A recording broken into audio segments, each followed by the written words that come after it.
project. Yeah, I think Can both you of guys? us are loud enough. Yeah, are you okay? Awesome. Okay, great. Do you wanna? Should we? Okay. You're good. Let You're me good. stand here. You alright? can stand there if you want. Okay. Am I in the frame? I'll make sure you're in the frame. Alright, hi everyone, good evening. My name is Zara and this is my bestie Elizabeth Ding. And tonight we're here to share a bit about our project, the Insects of Cinnamon College. So can I have the clicker? Yes. How would you feel if you saw this in your bedroom? Little cockroach fella, just crawling around. Just a guy. Or if you saw this ant creature just erratically flying around your room. Or what if you saw this giant hawk moth at your door, just preventing you from leaving? Yeah, I can tell by the expressions not great, right? Yeah. So generally, why is this not working? Please work. Why is it not working? Eh? Oh no. What's going on? Oh, yeah. there we go. Yeah, so something we noticed was that insects at Cinnamon, nobody really likes insects in Cinnamon College very much. Here are some screenshots from Battle Royale. Something I have a moth in my room. But I'm assuming flamethrowers aren't allowed in Cinna. Have you considered nuking the place from orbit? Very dramatic stuff, right? And this is kind of problematic because if you look at this 100-meter radius surrounding Cinnamon, we're surrounded by all of this lush green space. So insects are going to be here whether you like them or not. But why exactly are people so afraid or so disgusted? So a couple of peers at NUS actually did this study of entomophobia among young Singaporeans. It's an ISM, I think Vanessa, and I can't remember her collaborators. And of all the respondents they surveyed, right, they found that fear and disgust were among the predominant emotions that people felt in response to seeing insects. The only emotions that outranked fear and disgust were actually curiosity and wonder. And among all of these strategies to reduce the fear of insects, right, they found that learning more about them was the top thing that respondents said would reduce this fear. Yeah. So Ding and I are actually social scientists by training, right? She's a linguistics major, I'm a sociology major. But when we took ULS 2208, now NST 2007, Biodiversity and Natural History of Singapore, we got really, really interested by the entomology part. And we weren't really scared of insects, so we were kind of indifferent. We were oh, okay, that's a bug, sure, I guess. But when we got to catch a bunch of insects with these huge nets at Sentosa, even at night with these massive light traps, we got really into it. And one of the assignments that we had to complete was this entomology box here, where we had arranged a bunch of insects according to institutional pinning techniques. This Jess's box. Yeah. Yes. And in college, while we were putting this assignment together, while we had a couple of weeks to do it, we kind of noticed an interesting pattern where catching insects kind of became like catching Pokemon. And the other residents in our college were happy to accommodate us. Please, I'm begging you. Yes. So you see, right, whenever somebody spotted an insect that they didn't want in their room, right, it would just kind of show up here on Telegram hello birdie people, there's a big bug at the level 2 lift lobby, right? And it was curious, because you had all these scared people who were interacting with insects on the daily in this way. And you had all this data that was coming in via Telegram, and you had this crazy competition to secure insects. And this made us wonder, right, how did insects end up in our high-rise college, and how could we change the way that students interacted with them? So this led us to our research questions. What kinds of insects end up in Cinnamon College, and how can we educate residents about them? Our goal was really to build a community, build a community that can learn about insects and endearing them more to the insects that we share our spaces with. Yes.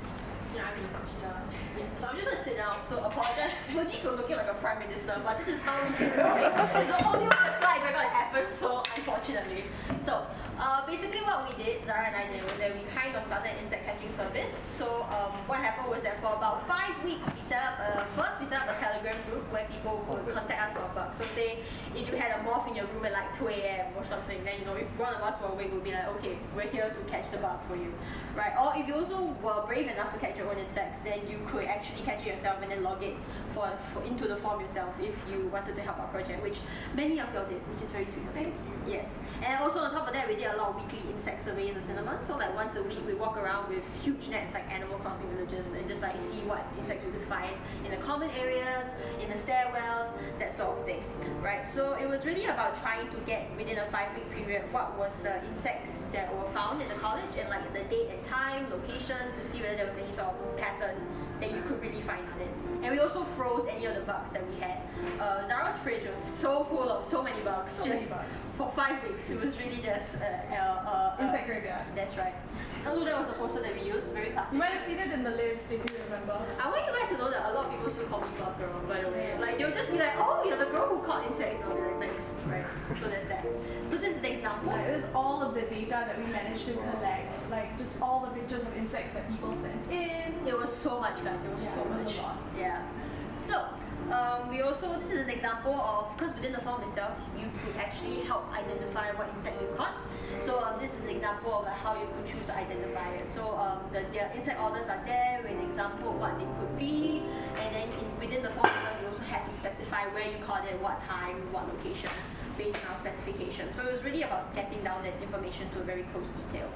So let's try identifying a few insects together. So this is a little fella that we found ages ago. Like on someone's pillow. On somebody's pillow, right? Yeah. So the first thing to note for this insect, right, is that there is something that we call an elytra, which is something like a shell-like covering, thing covering very thin translucent wings. So there's one pair of wings, quote unquote, with a shell on top of it.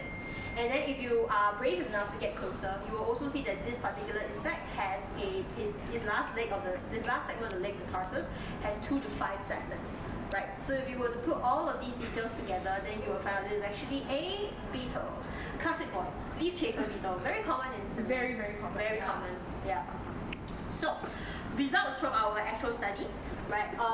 So here we had 156 records of insects logged, and we pinned about 91 of them in total. And based on this particular data set, we found that ants were our most common insect, about 37% of it, followed by beetles, which was 22%, and surprisingly, actually, cockroaches were the least common. But actually, I think that's because we hate insects so much that we hate the cockroaches so much that we're like, oh, we're gonna do a lot of pest control for it, which is why you don't really find it. Right, and this is then an insect distribution by floor, right? I would like to put it on record first, right? A partial reason why 13 may have so many is also because I lived on that floor, so I could have been extra judicious. It's not that floor 13 is particularly unlucky. Right? Like, also like floor 19 is also like the second highest, which is the floor that Zara lived in at the time. So yeah, I just thought that those floors are cursed, right? So yeah.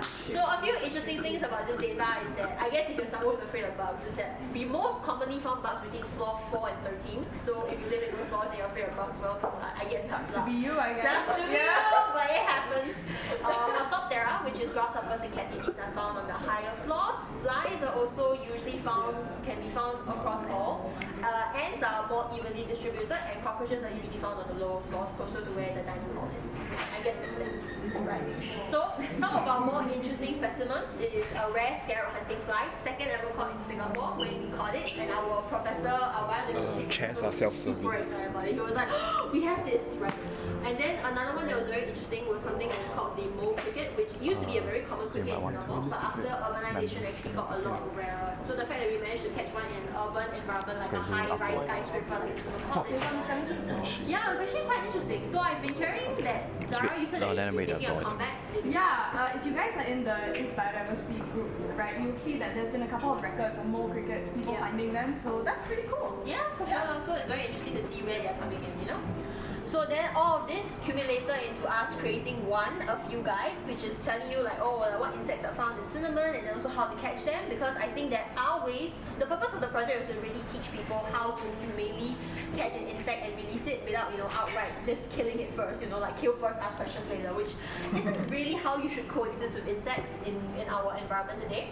And then next to that is a photo of the insect box that we ended up compiling together, which is so many insects, so many beetles, so many ants, cicadas, one of which gave me a black eye, by the way, side note, but yes, and then our scarab fly is in there somewhere, right? So results is something like this. We tell you insect types, and then we tell you how to catch it, right? And then, if you are interested, we also have the QR code to that later.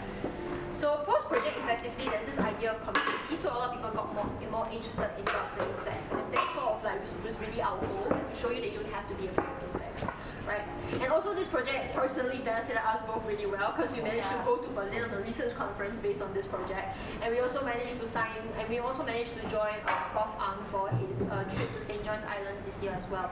So it really took us places, I have to say. The insects took us places. Yeah, so that's all for us. If you want to read our film guide, you can scan the QR code. You should probably still watch. But otherwise, yeah, thanks for listening, guys.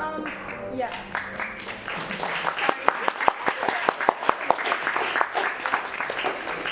Thanks for your attention. If you guys have more detailed questions about like the data breakdown, some of the trends that we had, like we saw, we'd be happy to like answer questions about that later. But like we didn't include it for the sake of time. But I promise you, we have like more like analytical stuff there that we just didn't talk about. Somewhere. Somewhere. Yeah. Thank you, everybody.